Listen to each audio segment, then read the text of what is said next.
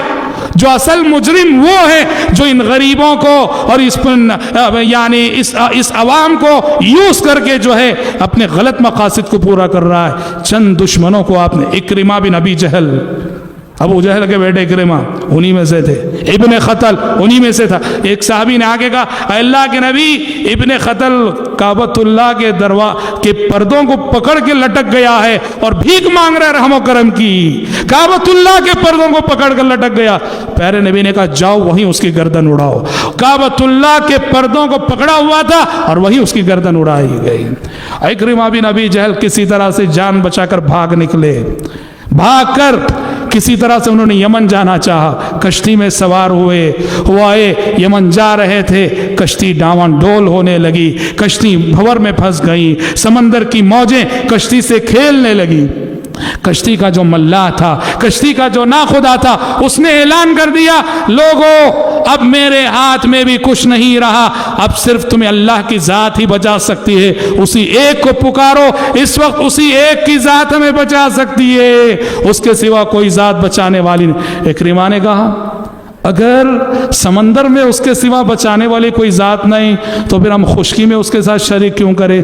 خشکی میں بھی تو اس کے سوا کوئی نہ ہوگی. اکرمہ نے اسی وقت نظر مانی, کہا پروردگار اگر تو صحیح سالم ہماری کشتی کو ساحل پار لگا دے میں مسلمان ہو جاؤں گا.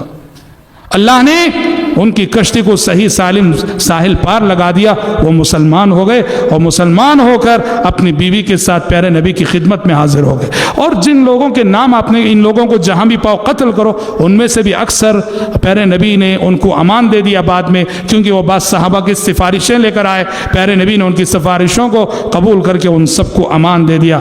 حضرات پیارے نبی مکے میں داخل ہوئے, خانہ کعبہ میں داخل ہوئے. سب سے پہلا کام آپ نے یہ کیا کہ یہ مرکز توحید اور یہ خانہ کعبہ جس کی ایک ایک اینٹ توحید پہ رکھی گئی, اور یہ گھر جو شرک سے برات کی ایک علامت تھی, اس گھر کے اندر مشرکین 360 بت رکھ کر پوجا کر رہے تھے.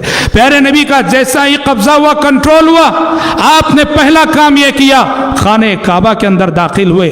آپ کے ہاتھ میں چھڑی تھی, ایک ایک بت کو گرائے جا رہے تھے, توڑے جا رہے تھے, پھوڑے جا رہے تھے اور آیت پڑھے جا رہے تھے جاء الحق وزهق الباطل, جاء الحق وزهق الباطل ان الباطل كان زهوقا. حق آ چکا, باطل مٹ چکا, اور باطل کے مقدر میں تو مٹنا ہی ہے. 360 بت آپ صلی اللہ علیہ وسلم نے گرا دیے, توڑ دیے, پھوڑ دیے, اور خانہ کعبہ کو بتوں کی نجاست سے پاک کرنے کے بعد پیارے نبی نے کہا لوگوں بلال کو بلا کے لاؤ. بلال لائے گئے. بلال سے کہا بلال چڑھ جاؤ خانہ کعبہ پہ, اور کہا کھڑے ہو جاؤ اور مکے کی تاریخ کی پہلی اذان دو. بلال حبشی رضی اللہ عنہ خانہ کعبہ کی دیواروں پہ چڑھ گئے اور انہوں نے مکے کی تاریخ کی پہلی اذان دی. آپ جانتے ہیں اس موقع پہ اذان دینے کے لیے پیارے نبی نے بلال کو کیوں یاد کیا؟ اس لیے یہی وہ مکہ ہے, یہی وہ مکہ ہے کہ مکی زندگی میں اسلام کے ابتدائی دور میں اسی مکہ میں اللہ احد اللہ احد کے توحید کا نعرہ لگانے کی وجہ سے اسی بلال حبشی کو مارا جاتا تھا, پیٹا جاتا تھا, انہیں یہاں کی زمین پہ ننگا کر کے گھسیٹا جاتا تھا, ان کے سینے پہ پتھروں کی سلیں رکھ دی جاتی تھی. پیارے نبی نے کہا گویا کہ بلال جب اللہ اکبر کہنا مکے میں اپنی موت کو دعوت دینے کے برابر تھا, تب تم نے اللہ اکبر کی صدا بلند کی. آج جب مکہ ہمارے کنٹرول میں آ گیا ہے تو آج بھی اللہ اکبر کا اعلان کرنے کا سب سے زیادہ حق تمہارا ہی ہے. حضرت بلال نے وہاں اذان دی, اور حضرات مکے کو پاک کرنے کے بعد, صاف کرنے کے بعد پیارے نبی نے, مکے کے اطراف بھی بہت سارے بت تھے, مکے کے اطراف بھی بہت سارے بتوں کی پرستش ہوتی تھی. پیارے نبی نے مختلف صحابہ کی کمانڈنگ میں فوجیں روانہ کی. حضرت خالد بن ولید کو بھیجا رضی اللہ عنہ وارضا. طائف میں ایک بت تھا عزا, جس کا بہت بڑا بت خانہ تھا, اس کی پرستش ہوتی تھی. کہا کہ جاؤ عزا کو مار کے آؤ. خالد بن ولید رضی اللہ عنہ گئے. عزا کا جو اسٹیچو تھا عزا کی مندر توڑ دی انہوں نے، مندر توڑ کے واپس اللہ کے نبی کے پاس اور بتایا کہ میں نے وہ مندر توڑ دیے۔ پیارے نبی نے کہا کہ ابھی تم نے عزا کا خاتمہ نہیں کیا، واپس جاؤ۔ واپس گئے، وہ جو اسٹیچو تھا، سمجھ رہے ہیں، وہ جو مجسمہ عزا کا بنا ہوا تھا، اس مجسمے پہ ایک وار کیا حضرت خالد نے۔ وار کرنے کے ساتھ ہی اس مجسمے سے ایک عورت نما وجود نکلا، لمبے لمبے بالوں والی، جو چلاتی ہوئی اپنے سر پہ مٹی ڈالتی ہوئی بھاگ رہی تھی۔ خالد بن ولید آگے بڑھے اور آگے بڑھ کے اس پہ بھی وار کیا۔ جب وہ لوٹ کر آئے، پیارے نبی کو قصہ سنایا۔ پیارے نبی نے کہا خالد سمجھ میں آیا، اصل میں عزا وہی عورت تھی۔ کون ہے؟ جن تھا، جن، شیطان، جنیہ تھی وہ اصل میں کیا تھا؟ وہ جو اسٹیچو تھا نا، اس اسٹیچو سے کفار کو ایک آواز آتی تھی، وہ سمجھ گئے کہ یہ خدا ہے، وہ آواز شیطان کی آواز ہے، جن کی آواز ہے۔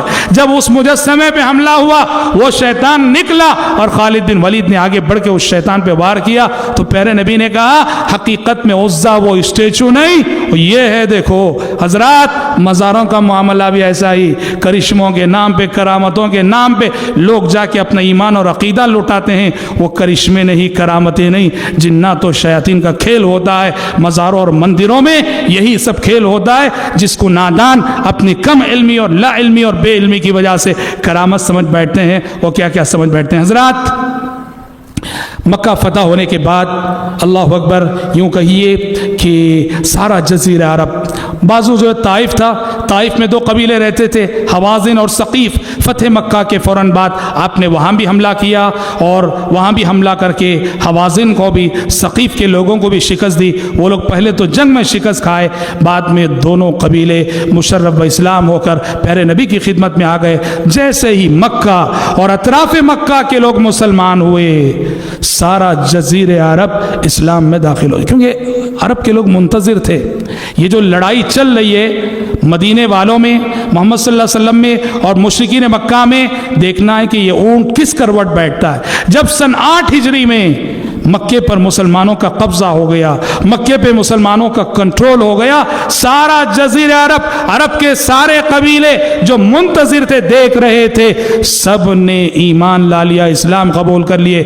اسی لیے 8 ہجری میں مکہ فتح ہوا، سن 9 ہجری اس کو سیرت کی کتابوں میں عام الوفود کہا جاتا ہے۔ عام الوفود وہ سال جس سال عرب کے سارے قبیلے اپنے وفد نبی کی خدمت میں بھیج کر قبول اسلام کا اعلان کر رہے تھے اور آپ کے ہاتھ پہ قبول اسلام کی بیعت کر رہے تھے، اور الحمدللہ فتح مکہ کے بعد ہی وہ منظر دیکھنے میں آیا، اذا جاء نصر اللہ والفتح ورأيت الناس يدخلون في دين الله افواجا فسبح بحمد ربك واستغفر انه كان توابا۔ اے پیغمبر، جب اللہ کی مدد آ جائے، فتح و کامرانی آ جائے، لوگوں کو دیکھیں آپ اسلام میں فوج در فوج داخل ہو رہے ہیں، تو شکر گزاری میں اللہ کی تسبیح اور اللہ کی پاکی بیان کیجئے، اور ساتھ ساتھ استغفار کیجئے، استغفار کیجئے، انه كان توابا، وہ بہت توبہ قبول کرنے والا ہے۔ حضرات، اس صورت میں صاف اشارہ تھا کہ لوگوں کے فوج در فوج اسلام میں داخل ہونے کے بعد اور جزیرہ عرب کے اسلام کے زیر سایہ آنے کے بعد،